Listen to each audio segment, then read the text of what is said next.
www.jamiamadiniyajadid.org. WhatsApp group number +92 333 424 9302.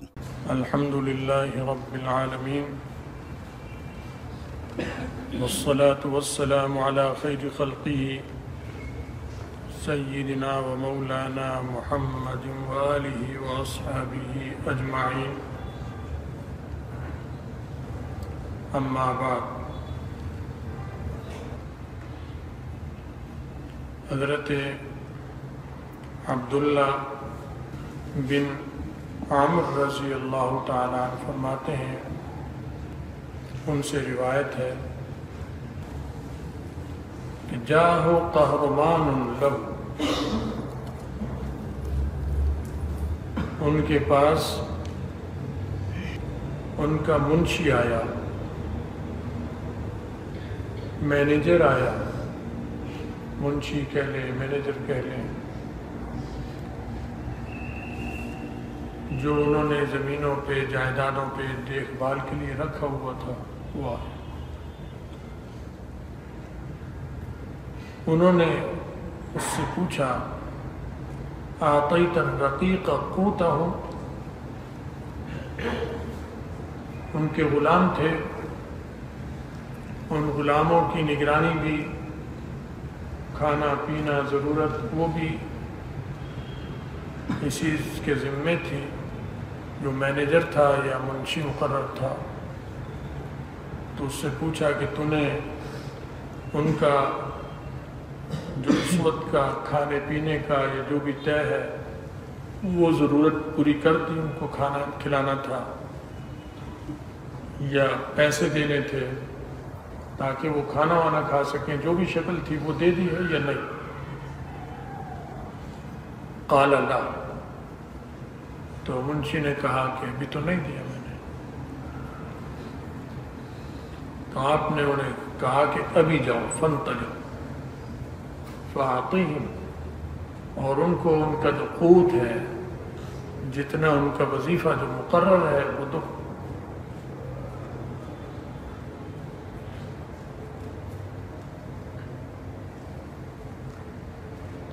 اور انہوں نے فرمایا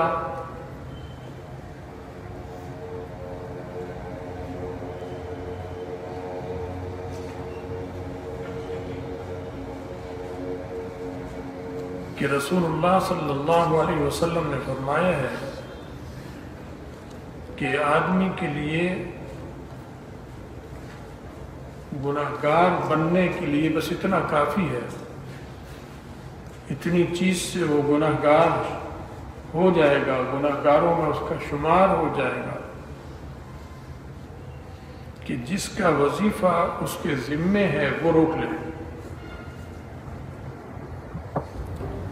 وظیفہ ذمہ ہونے کا مطلب ہے کہ جو کام اس کے ذمے تھا وہ اس نے کر دیا، اب اس کی اجرت دو اسے، جو طے ہے، کھانے کی شکل میں، غلے کی شکل میں، پیسوں کی شکل میں، وہ تو اگر وہ روک لی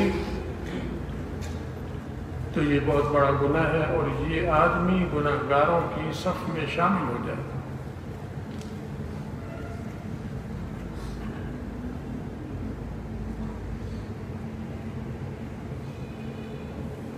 تو یہ جو ارشاد ہے رسول اللہ صلی اللہ علیہ وسلم کا، چاہے وہ مزدور ہو اجرت پہ رکھا ہوا، دہاڑی پر روز کی اس کی اجرت ہے، یا ہفتے میں مقرر ہے اجرت، یا ماہانہ اجرت مقرر ہے، سب کو شامل ہے۔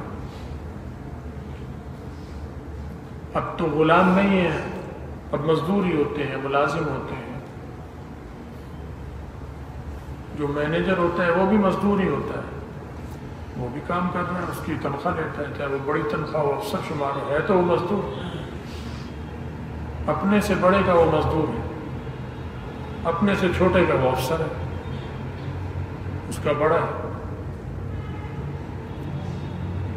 تو اس کی اجرت ہو چاہے مینیجر کی، چاہے اس سے نچلوں کی ہو، اگر وہ روکی، جو وقت مقرر ہے اس کے بعد نہیں دی، تو یہ گناہگار ہوگا۔ اس زمانے میں غلام تھے،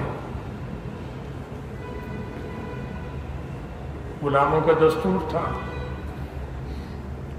اور اس وقت سے نہیں تھا، ہزاروں سال پہلے سے تھا۔ اسلام کے آنے سے ہزاروں سال پہلے سے غلامی کا دستور تھا۔ کافر زیادہ تھے، مسلمان کم تھے۔ پہلے نبیوں پر بھی جو لوگ ایمان لائے، ان کی تعداد جو اس وقت کی دنیا کی آبادی ہوگی اس کے مقابلے میں کم تھی، کافروں کی زیادہ تھی۔ اور اب بھی ایسے ہی ہے، پہلے بھی ایسے تھا کہ دنیا میں کافروں کی تعداد زیادہ ہے، مسلمانوں کی کم۔ تو غلامی کا دستور چلا آ رہا تھا پہلے سے، مسلمانوں نے بھی اور کافروں نے بھی۔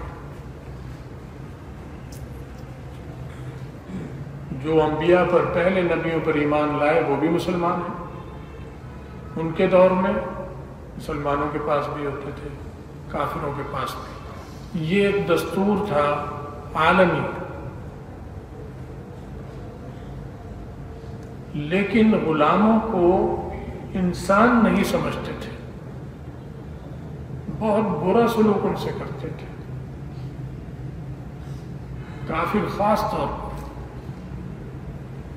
اور مسلمان جو انبیاء علیہ السلام کے پیروکار تھے تو وہ تو اپنے نبیوں کا دیکھتے تھے کہ ان کے بھی غلام ہیں، وہ ان سے جو سلوک کرتے تھے اس کے مطابق وہ ان سے اچھا سلوک کرتے تھے۔ اور اسلام جب آ گیا تو پھر تو عدل و انصاف اپنے عروج پر چلا گیا۔ خدا خوفی، تقوی، طہارت، پاکیزگی، حرام اور حلال کا فرق اور خیال رکھنا، اور حقوق العباد کا خیال رکھنا، یہ چیزیں صحابہ کی طبیعتوں میں رچ بس گئی تھی نبی علیہ السلام کی تعلیم اور تربیت کی برکت سے۔ تو اسلام نے غلاموں کو، باندیوں کو عدل اور انصاف دیا، انہیں بہت اونچا کر دیا، بہت اونچے، اپنے برابر کے درجے پر لے گئے۔ غلامی کو ختم نہیں کر سکتے تھے کیونکہ وہ تو ایک عالمی دستور تھا۔ جنگ ہوتی تھی، جب قیدی ہو گئے تو قیدیوں کو سنبھالنے کا ایک طریقہ یہ ہے جو آج ہے کہ جیل میں بند کرو۔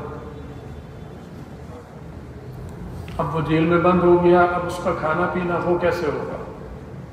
وہ حکومت کے خزانے پر بوجھ ہو گیا، ان کا کھانا پینا، لباس، ان کا علاج، وہ پھر حکومت جب جیل میں لے جائے گی تو وہ کرے گی۔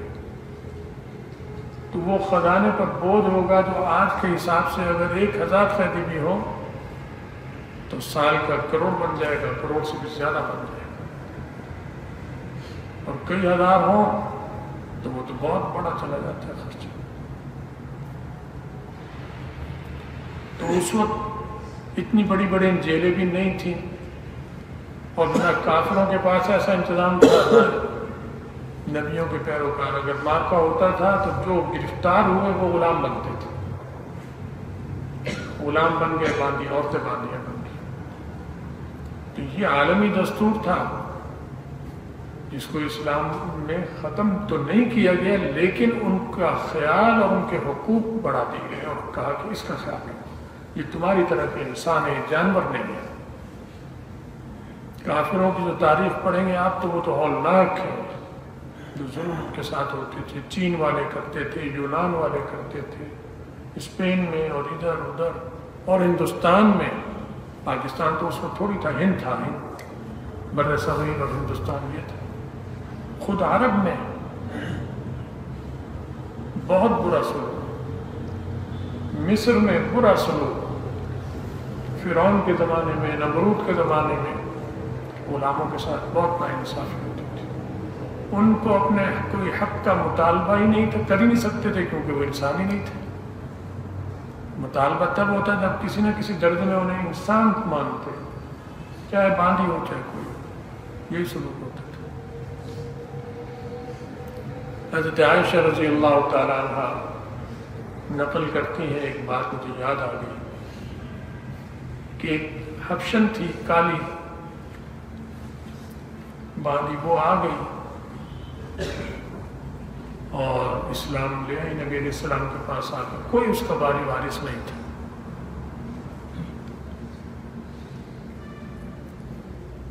تو کہیں سے آئی اور اسلام میں داخل، اب اسے رکھنے کا کوئی انتظام ابھی تک تھا نہیں، تو نبی علیہ السلام نے مسجد میں ہی اس کے لیے خیمہ لگوایا، باندھی کے لیے خیمہ لگوایا۔ تو آزاد اگر ہوتا تھا تو اس کے لیے بھی خیمہ لگتا تھا، 5 اسٹار ہوٹل تو تھے ہی نہیں اس وقت، خیمے تھے۔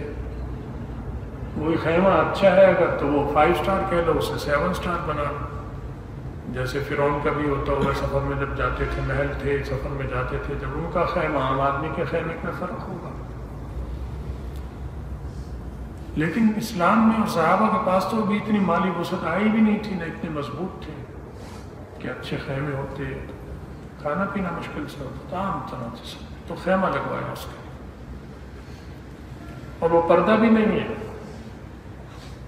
شروع میں تو اسلام میں بھی پردہ نہیں تھا، کیونکہ وہ بھی عالمی دستور تھا بے پردگی کا، چلتا تھا، کافروں میں بھی مسلمانوں میں بھی پردہ نہیں تھا، تو اسلام میں آیا ہے۔ تو جدید فیشن جو ہے وہ تو پردے کا ہے، بے پردہ ہونا تو جہالت اور قدیم چیز ہے، فرسودہ بیکورڈ لوگوں کا کام ہے بے پردے کی۔ دنیا میں پردہ تو اسلام نے متعارف کرایا، تو آخری فیشن پردہ ہے، بے پردگی تو پرانا دستور اور فیشن تھا۔ تو ماڈرن دستور، جدید دستور، ماڈریٹ لوگ جو ہیں وہ پردے والے ہیں، بے پرد جو ہیں وہ تو پرانے طریقے پہ چلے گئے، ہزاروں سال پرانا دستور اس پہ چلتے، تو پردہ بھی نہیں تھا۔ تو جب آزاد کا پردہ نہیں تھا تو باندیوں کا بھی نہیں تھا، پھر بھی اس کے لیے خیمہ لگوایا۔ وہ آ کر حضرت عائشہ رضی اللہ تعالیٰ کے پاس دن میں بیٹھ جایا کرتی تھی، ان سے باتیں کرتی تھی ادھر ادھر، اس کا دل لگتا ہوگا، ان کا بھی دل لگتا ہوگا، باتیں ہو رہی۔ وہ کہتی وہ جب بھی آتی تھی تو ایک شعر پڑھتی تھی،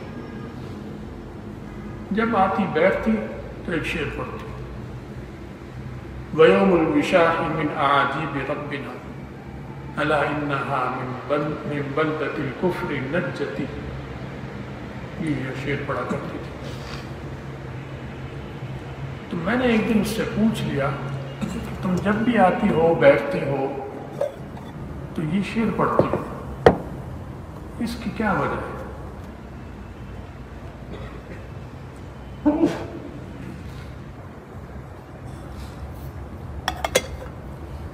اس نے کہا اس کی وجہ پھر بتائی۔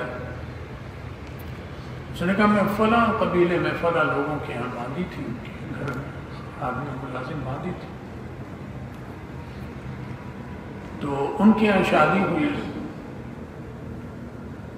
تو دلہن کو اگلے دن بنانے سنوارنے کے لیے وہ کنویں کے پاس جیسے جاتے تھے، کنویں ہوتا تھا عورتوں کے لیے، شاید الگ ہوتا ہوگا، وہاں وہ دلہن کو اپنی لا رہے تھے نہلانے دھلانے کے لیے، وہ کرنے کے لیے۔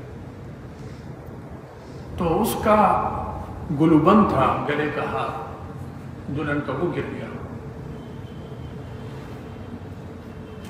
وہ سرخ رنگ کا بھی ہوتا ہے، زیور باز بنتا ہے، اس کے ساتھ نیچے سرخ ریشمی ململ کی چیز، ریشمی چیز لگا دیتے ہیں وہ سرخ، تو ایسا اس میں سرخی بھی تھی۔ وہ جب گرا تو اس کو ڈھونڈتے رہے وہ لوگ، تلاش کیا، ملا ہی نہیں، بہت پوچھا، تو عموماً جب ایسی چیز نہیں ملتی تو ملازموں کی طرف دماغ جاتا ہے کہ یہ انہوں نے چوری چکاری کی۔ تو کہنے لگی کہ میں اس گھر کی باندھی تھی، تو انہوں نے میرے سے کہا الزام کہ تو نہیں اٹھایا۔ میں نے انہیں بہت کہا کہ مجھے نہیں پتا، میں نے نہیں اٹھایا، لیکن انہوں نے نہیں مانا۔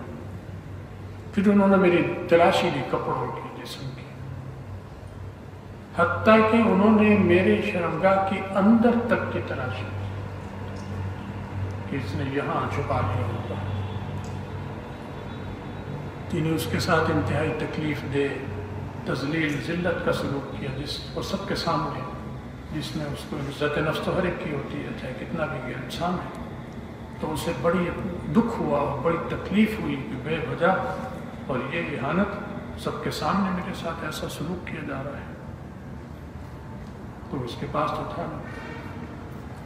اب وہ تلاشی سے فارغ ہوئے، ابھی فارغ ہوئے ہی تھے تو وہ ایک چیل گزری، اس نے وہ پھینک دیا، چیل کے پندے میں تھا، ان کے سامنے پھینک دیا، سب نے دیکھا، کہنے لگے میں نے کہا یہ ہے تمہارا گلوبند جس کا تم نے مجھ پر الزام لگایا تھا۔ وہ گوشت سمجھ کر چیل نے اٹھا لیا تھا، اب وہ ڈھونڈتے رہے نہیں ملا، وہ پھر اس کے پندے میں ہوگا، گوشت کا مثلا نہیں اندازہ ہوا، وہ پھر پھینک کے پھر چلی گئی۔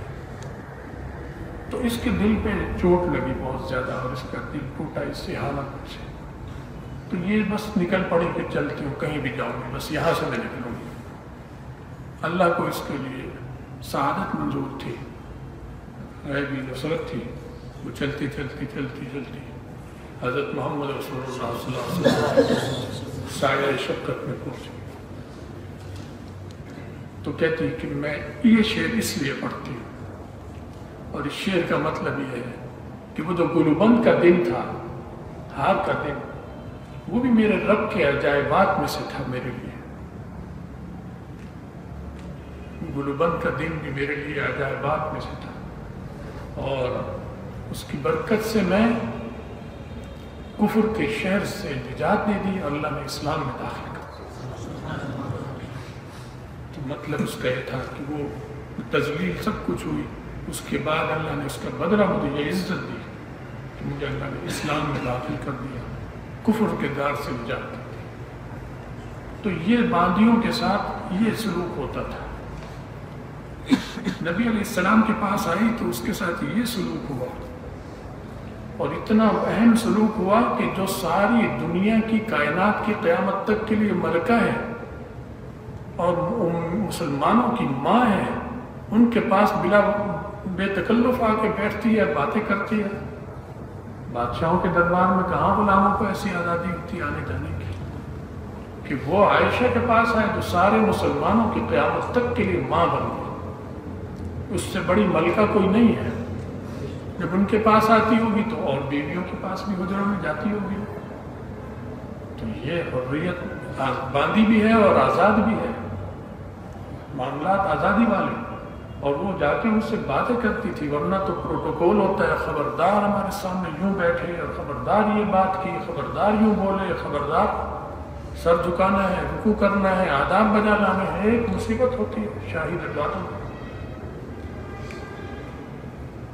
لیکن اسلام میں ایسا نہیں ہے، تو اسلام میں عزت تھی، حقوق دیے، اپنے ساتھ اپنے برابر کیا۔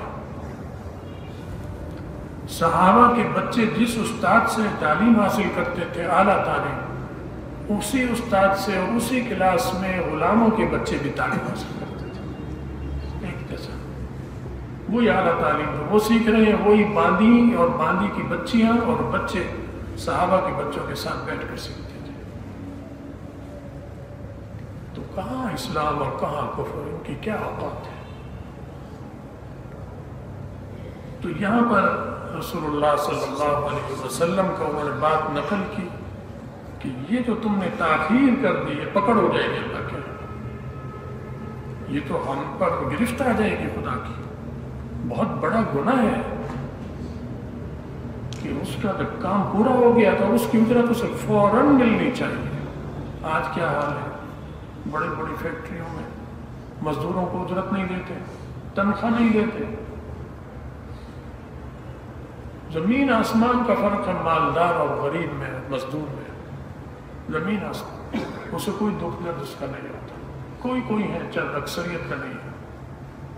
تو حالانکہ یہ مزدور تو آزاد ہے، تو غلام بھی نہیں ہے، تو غلاموں کو اسلام نے اتنا اونچا کیا اور ایسے عزت دی انہیں، اور پھر اسلام نے تحریک چلائی کہ غلامی ختم کرنی ہے، فوری طور پر نہیں، چنانچہ رکھ دیا کہ اگر روزہ ٹوٹا کفارہ ہے تو اتنا غلام آزاد کرو، قسم کھائی کفارے میں غلام آزاد کرو، سورج گرہن ہو رہا ہے غلام آزاد کرو، یہ ثواب ملے گا، چاند گرہن ہے اس میں یہ غلام آزاد کرو، یہ ثواب ملے گا، پورے ذخیرہ حدیث میں، قرآن میں، فقہ میں کہیں نہیں ملے گا کہ یہ ترغیب دی گئی ہو کہ غلام بناؤ، غلام بناؤ، آزاد کرو، آزاد کرو۔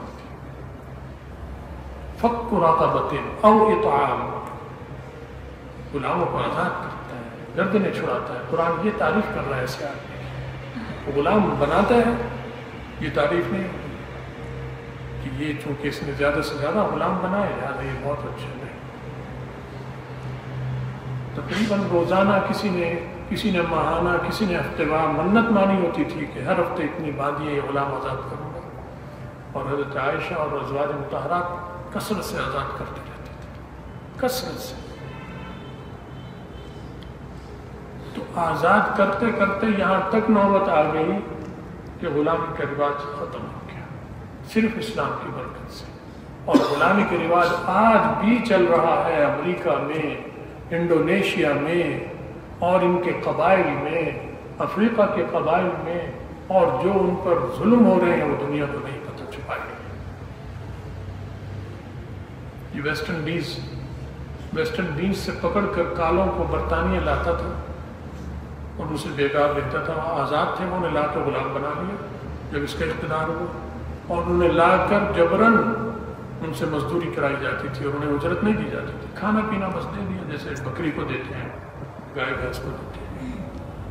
یہ سارا لندن میں جو ترقی آپ دیکھتے ہیں، اور نیچے سرنگیں اور ان میں ٹرینیں اور ٹیوبیں، یہ سب ویسٹ انڈیز کے کالوں کو لا لا کر انہوں نے کرایا، ان سے کرایا، خود تھوڑی کی یہ محنت، اور اجرت کوئی نہیں دی، بیگار جسے کہتے ہیں، بیگار بھی ہے۔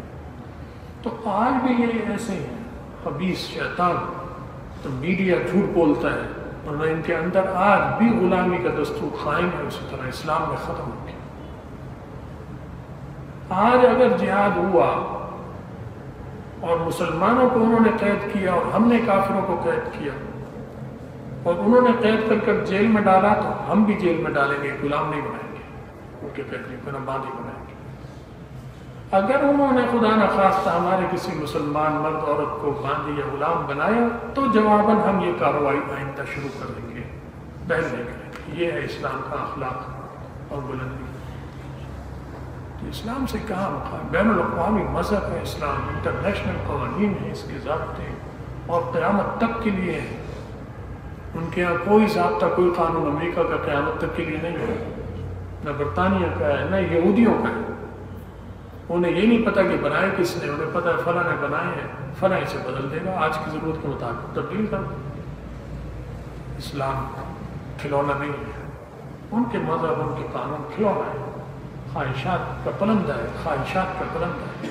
پہلے لوگوں کی وہ خواہش تھی، اس کے مطابق بنا۔ آج کی ضرورت اور آج کے بڑے لوگوں کی خواہش جو ہوگی وہ تبدیلی اس کے مطابق کرنا ہے۔ اسلام میں یہ نہیں چل سکتا، ایک رابطہ چل رہا ہے۔ تو خیر، تو یہاں پر انہوں نے فوراً خفا ہو گئے اور کہا کہ ابھی جاؤ اور ابھی ان کی اجرت ان کے حوالے کرو۔ اور بھی حدیثیں بہت ہیں جس میں ان کے حقوق بیان کیے گئے، اور انہیں اس قابل سمجھا گیا کہ قانون کی کتابوں میں، حدیث کی کتابوں میں ان کا ذکر ہو۔ کافروں کے یہاں قانون کی کوئی کتاب نہیں ملے گی ان کی کہ جس میں غلاموں کا حقوق کا ذکر ہو، کیونکہ وہ انسانی نہیں ہے۔ نہ امریکہ میں ملے گی، نہ برطانیہ میں ملے گی، نہ کہیں اور ملے گی۔ اسلام میں تو یہ حدیث کے باقاعدہ باب بنے ہوئے، باب غلاموں کا حق، آزاد کرنا نہ کرنا، ان کے نکاح، ان کے مسائل، ان کی طلاق، ساری ذکر۔ پھر انہیں رعایت اور مراعات، جو سزا مسلمان کی ہے کسی حد میں، 80 کوڑے مثلاً، اگر مسلمان شراب پی لے 80 کوڑے میں، اگر غلام شراب پی لے اور کافروں کا ملک ہو تو وہ کہیں گے اس کو 160 کوڑے مارو، کیونکہ ہم آزاد کو 80 مارتے ہیں۔ اسلام نے اس کو آدھی سزا دی ہوئی ہے، غلام کو 40 کوڑے لگیں گے، 80 نہیں لگیں گے۔ یہ ہے اسلام۔ اگر زنا کیا ہے مسلمان نے، خدا نہ خواستہ 100 کوڑے، غلام نے کیا ہے 50 کوڑے۔ یہ اسلام کا کہاں کام کر سکتے؟ مسئلہ یہ ہے کہ ہماری نسلیں پڑھتی نہیں تھی، جاہل رہنا پسند کرتے ہیں. کالج میں پڑھ رہے ہیں تو بھی جاہل ہیں، تو کالج میں نہیں پڑھ رہا وہ بھی جاہل ہے، سیکھتے ہی نہیں علم. علم تو یہ ہے، وہ تھوڑی علم ہے. اسکول کالج میں جو پڑھا ہے وہ تو ہنر ہے. علم اور چیز ہے، ہنر اور چیز ہے. اور ہنر سیکھنے سے اسلام روکتا نہیں ہے، لیکن کہتا ہے علم سیکھو تو تاکہ تمہارا ہنر جو ہے اسے چار چاند لگے. ہنر سیکھ لو گے اور علم نہیں سیکھو گے تو یہ ایسا ہے جیسے کوئی بندر کو ڈرائیونگ سکھا دے. بندر بھی ڈرائیونگ بعض دفعہ کر لیتا ہے، تربیت دے دے ڈرائیونگ سیکھ لے گا، لیکن ہو جائے گا تو بندر وہ انسان تو نہیں بن سکتا. اسے ڈرائیونگ سکھا دیں، اسے گیند کرنا، اسے کرکٹ بنا دیں، ایک کو بلہ پکڑا دیں، ایک کو بالر کے لیے تو گیند کری کر. وہ کچھ دنوں سکھائے وہ سیکھ جائے گا. اب وہ بیٹس مین ہے بندر اور وہ بالر ہے بندر. باقی وکٹ کیپر بھی بن جائے گا بندر، اور باقی وہ سب کر سکتے ہیں، کر لیتا. ہاکی بھی کھیل سکتے ہیں، اسے سکھا دیں. اسلام نے انہیں جانور نہیں سمجھا، انہیں اپنے جیسے انسان کا درجہ دیا. باقی اور کیا بیان کریں اسلام کی شان؟ ساری رات گزر جائے گی، اسلام کی شان ختم نہیں ہو سکتی. اس کی برکات، اس کی عظمت، اس کا عدل، اس کا انصاف. بس المیہ یہ ہے کہ ہم مسلمان بدعمل ہو گئے، دین سے کٹ گئے، فسق و فجور میں مبتلا ہو گئے، غافل ہیں. لہٰذا اللہ نے بھی چھوڑ دیا، وہی بے نیاز ہے. وہ کہتا ہے تم چھوڑتے ہو تو مجھے بھی تمہاری پرواہ نہیں، جاؤ میں تمہیں کافروں کے ہاتھوں ذلیل کروں. چنانچہ آج مسلمان ہندو جیسے کے ہاتھوں ذلیل ہو رہا ہے، عیسائی جیسوں کے ہاتھوں ذلیل ہے، یہودی جیسوں کے ہاتھوں ذلیل ہے، جو کبھی ان کے ماتحت تھے اور ان کے غلام تھے. آج ان غلاموں کو اللہ نے ہم پہ مسلط کر دیا بدعملی کی وجہ سے. اللہ کرے کہ ہم مسلمان بیدار ہوں، بدعملی اور فسق و فجور کو چھوڑ کر رسول اللہ صلی اللہ علیہ وسلم کے بتائے ہوئے قانون، ضابطہ، اقتدار، تجارت، حکومت اس کے مطابق قائم کریں. پھر دیکھیں زمین و آسمان کی برکات کیسے نازل ہوتی ہیں. اللہ تعالیٰ ہمیں گناہوں سے بچنے کی توفیق عطا فرمائے، ہمارا خاتمہ ایمان پر فرمائے، آخرت میں رسول اللہ صلی اللہ علیہ وسلم کی شفاعت اور اتصال نصیب فرمائے. وآخر دعوانا